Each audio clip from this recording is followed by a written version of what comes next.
Okay, we've got a simple biomedical exercise. We have an exercise machine. We need to calculate the operator force to lift a 60 kilogram weight. Okay, so let's have a look at this machine in operation.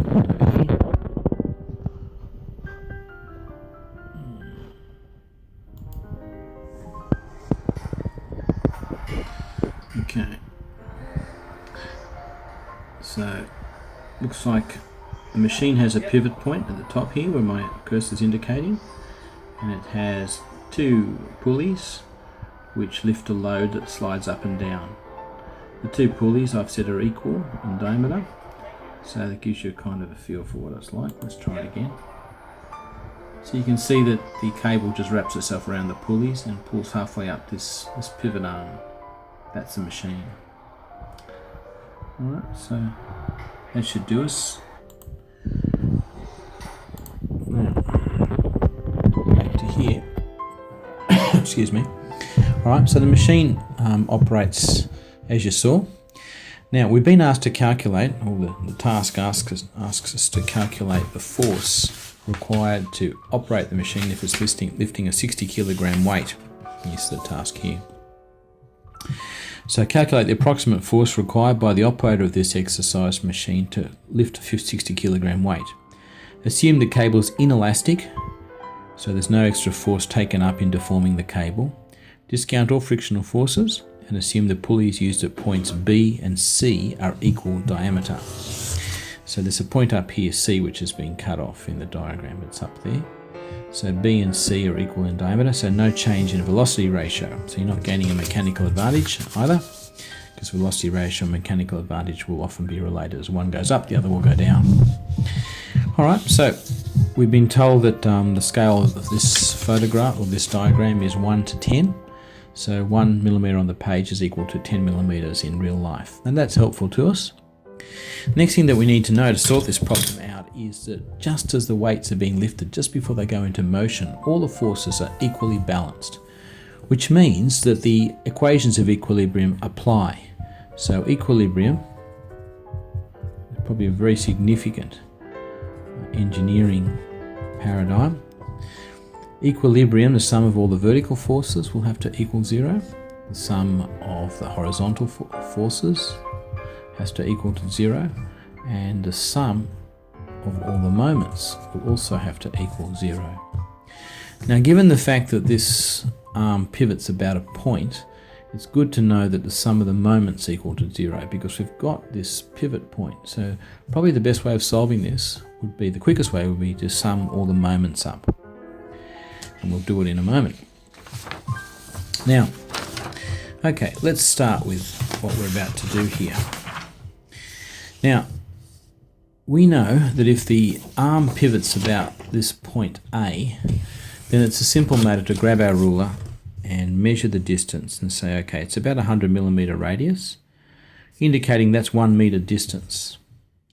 So a moment is a force multiplied by a pivot arm, and the force has to be applied at right angles to the pivot arm.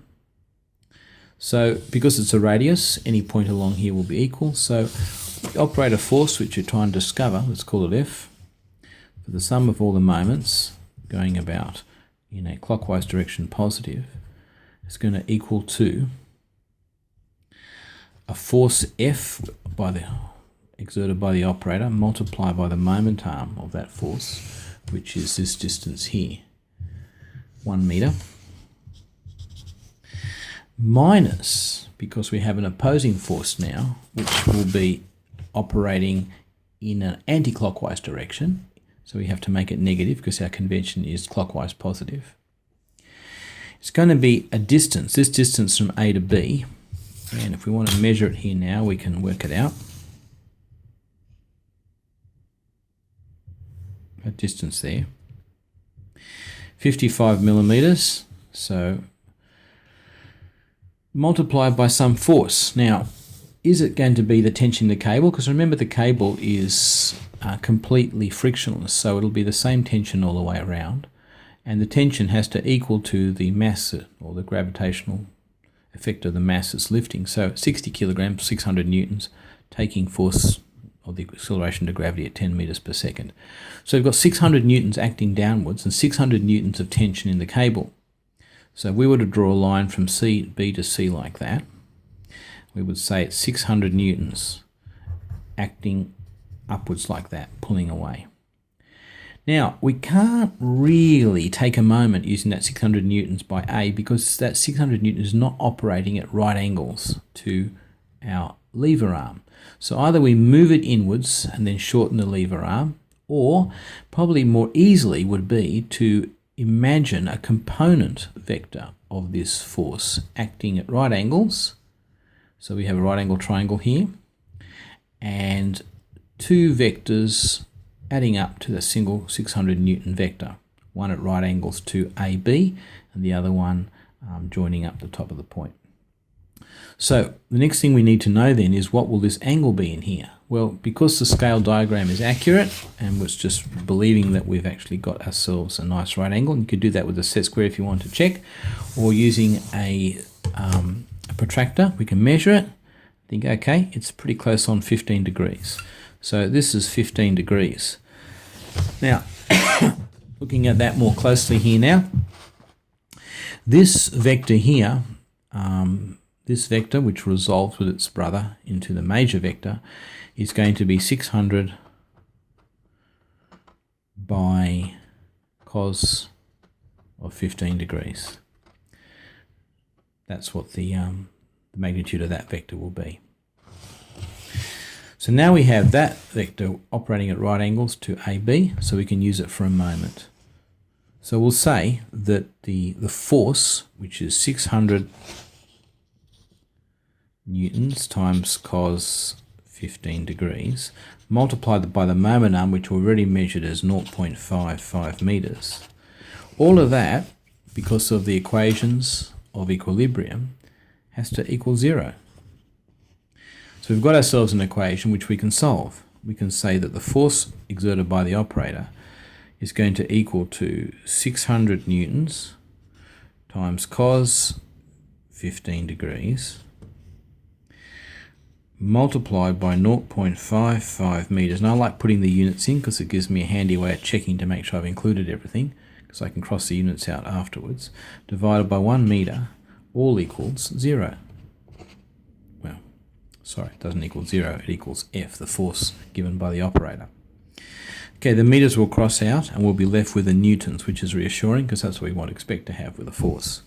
So 600 newtons times cos 15 degrees, doing a few calculations, comes out to 318 newtons. So that's the force exerted by the operator to lift a 600 Newton load on the end of the string. Now that's important as a biomedical engineer to understand that, because we might want people to be able to lift more weight using a mechanical advantage and be able to do more repetitions and still be comfortable in the way that we hold or adjust the machine. So that's good to know. I hope you enjoyed that and you'll solve many more wonderfully practical problems. Thank you.